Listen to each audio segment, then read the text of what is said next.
early game, that mid game, gain that momentum, go into tech switches from there, continually apply the pressure until the Protoss taps out. Well, let's see what the plan is here on King Sejong. Moonglade, a great map for Zerg versus Protoss, a two-player map. Terminator, I think it's time to play a little bit defensively against Leenock. Oh, fall into his hands here. If Leenock wins this, he'll advance to the round of 8. Let's find out if Terminator can tie it up.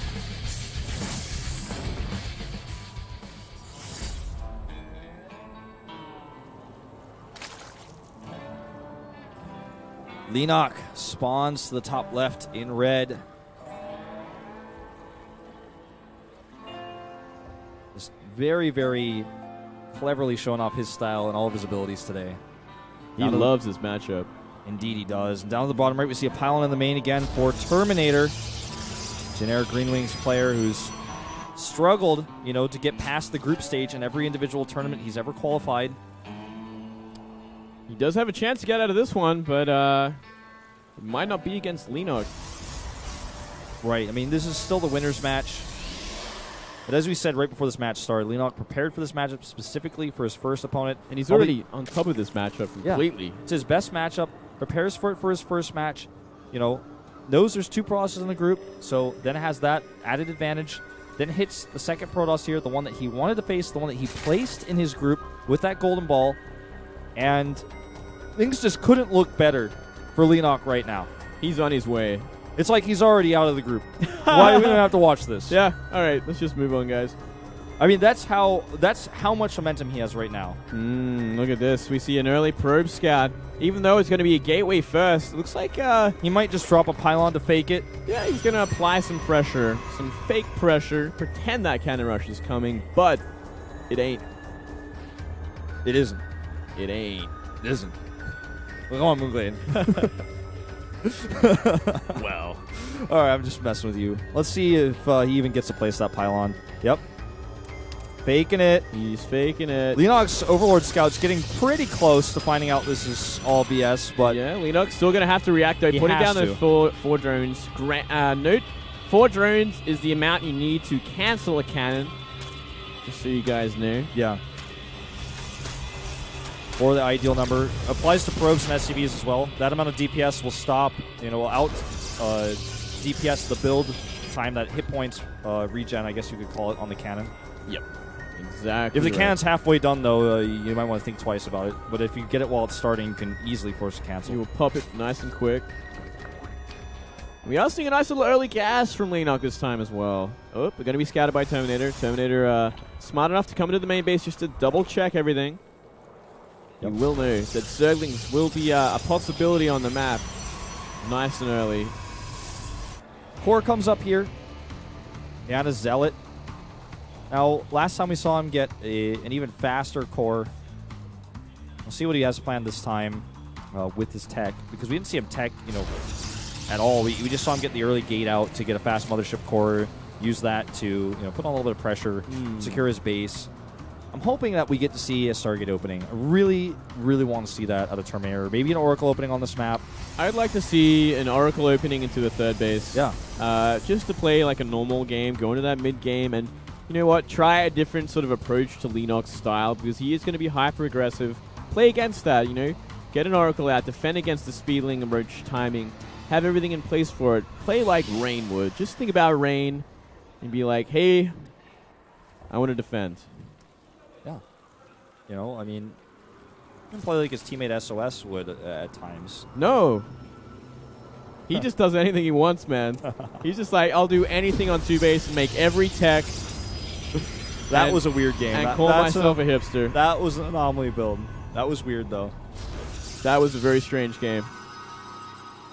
Well, there's that evolution chamber that we saw in game 1. Yeah, another very early melee attack upgrade for the Speedlings. Not a bad choice at all. And you know what? We are seeing a Sentry being added first early. Yeah. And no other tech building. You know, I mean, I guess this is just a response to how Leenock's been taking his late bases as well. So 2 gates finished up now. Might just walk across the map with some early pressure.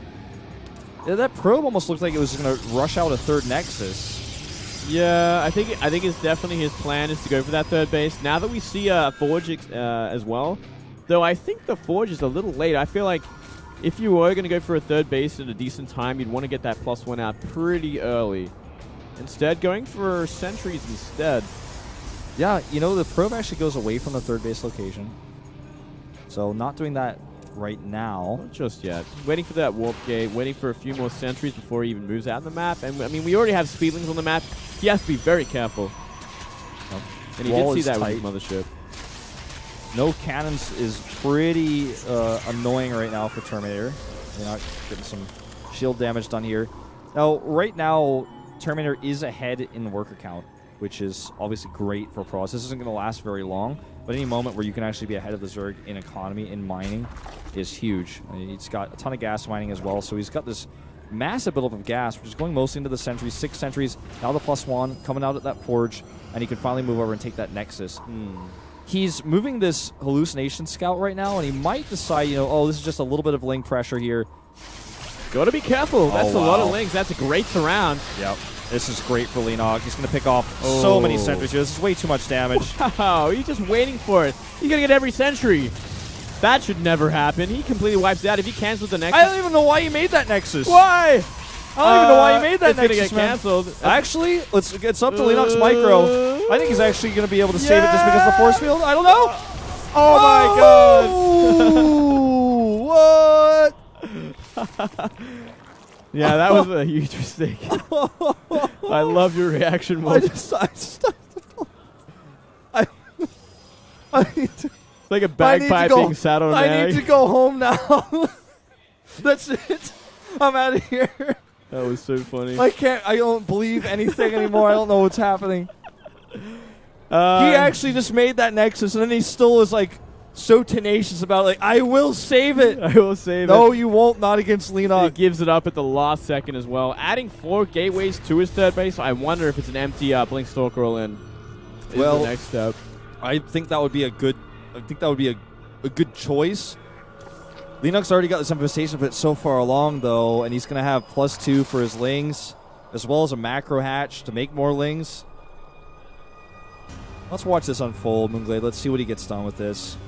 It could just be that he wants to get Colossi out, and he will continue to make probes. He is continuing probe production right now, plus 51. He's got 53 now. So I think he is just going to make Colossi and play a more reactionary, more defensive game. But there's a Warp Prism. Yeah, there's a Warp Prism. Definitely, I think, a great idea to go into Colossi, considering we are seeing the Swarm Host transition from Leenock, enduring Locust, and 3 Swarm Hosts on the way. Yeah, this is... But I kind of get the impression it's still going to be Blink Stalker all in, man, and I'm very nervous. Roach speed +2. If he can get, like, 8 Swarmos out, then Blink Stalker all in, that's just not going to happen. Well, he's making 7. 1 more, and he's won the game, Wolf. No. By my standards, man, basically. he still definitely has potential to jump on top of them. I mean, we did see Leenock kind of mismanage his Swarm Host in the first game of today. Ooh, and it's good attempted block here by Terminator, but unfortunately not enough. Losing a lot of probes here and losing a lot of mining. So much damage. Leenock has a 4th base coming up right now. Terminator's going to hit that, but this is just going to buy Leenock time to get those Swarmos out and in position. Yeah, he's going to be like, oh, okay, you're doing a Blink Stalker all in. I guess I can wait. He's got to be careful, though. He is kind of moving his Swarmos a little too soon. Whoa. Oh, my goodness.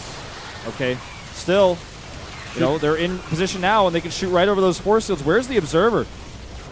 I don't know where it is. That is a fantastic I think it's rallied across the map. It's not here yet. Yeah, it's with the Mothership Core just coming up now. He's going to be very careful with these Swarm Hosts. Yeah, he needs to burrow that one. See, he has 7. He should have had 8, man. All right, here come those Lings. Time Warp on all the Lings. Yeah, he's going to move them back. He's got to get behind spores or something. Oh, playing risky here, but he does get them on creep. They should be able to escape now, but they need to get further back. They need to burrow. He needs a buffer with the Zerglings. Give them some time. +2 Zergs are going to do a lot against these Stalkers. They're going to surround the Stalkers, and the Locusts are going to shoot over the force fields. Ooh. He has to blink back. Lings coming here. By the way, these Lings have +2. So much damage. And I think that's going to be enough. I think that should allow him to defend here. Yeah, he's going to have to recall if he wants to save anything else. 1 more goes down for the trouble. And he should get that hatchery in the middle to just be the safest hatchery of all. And we didn't even talk about this hidden Spire that's going to make, 10, 11 Mutalisk in just a second here. 12, I reckon. Maybe even 13 at some point. Well, yeah, with all the money he's spending on these Lings first. I don't think that Spire was scouted, but Terminator expects this sort of transition. He's seen it already. Happened earlier in the other best of 3. It's a very, very safe assumption that it can happen with Leenock. Even triple Stargate he's making right now. Whoa. Read it very well, but that's very expensive, that transition he's making. And during this transition, we have Swarmos, and they have that Enduring Locust upgrade. I mean, look at Terminator's army right now. No Colossi. No Colossi, a bunch of Stalkers. He could just trash the third base after he gets rid of this Zealot. I do like the Zealot attack. Oh, wow. That pylon wall just not doing him any favors here. Good hold position micro by Leenock. Several probes going down, 10 more. Void Ray's on the way here from those Stargates right now because he knows if he can actually get those over and kill those Swarmos, that could maybe free up a bit of an opportunity for him to secure a 4th, but I don't know, man. Leenock looks like he might just win the game with Lings and Swarmos alone. Maybe. 21 Mutalisks on the way, and with Void Rays coming out and not Phoenixes, they are going to do a lot of work here. He doesn't have the money to really make that tech switch either. Especially with once that third base, the third base has been trashed essentially, and now so much damage going to the natural. These Locusts is doing way too much. As soon as he sees the Mutalisk, he's going to type out. As soon as he sees the Mutalisk, he's going to double tap. He's going to double tap it. Well, he's going to kill. He's going to kill these Swarmos almost. No, never mind. Oh, yeah. There's no way he can come back. He's warping in. 2 more Stalkers, but guess what? That is 22 Mutalisks on the map. 22 Mutalisks. We do see some Phoenix, but not even the best Phoenix micro in the world will stop this many Mutas. Well, even if he kills every Mutalisk, it's going to take too long. The probes will die before that happens. Yeah, he could ignore them, and he is. A few more Phoenixes coming out now. He's got 35 probes, 1 Observer, and 5 Phoenixes. Can he win the game? I think the answer is no. He's going to type out GG. GG. Very nicely done from Leenock. Fantastic game. Leenock looking incredible with his EVP. Bows to the crowd and will be the first player to join the round of 8. The champion of Group A. The champion of Group A. I will give him a trophy. Deserves one for that play. Well, excellent, excellent ZVP. We expected nothing less from this player who's been around since the very beginning of StarCraft 2 competitive scene in Korea. And Terminator over here looking a bit frustrated, but at least he doesn't have to play against Leenock ever again because Leenock's out of the group. Until next tournament, yeah. Until next tournament. Like, he's either going to play now against Fantasy or Super. He already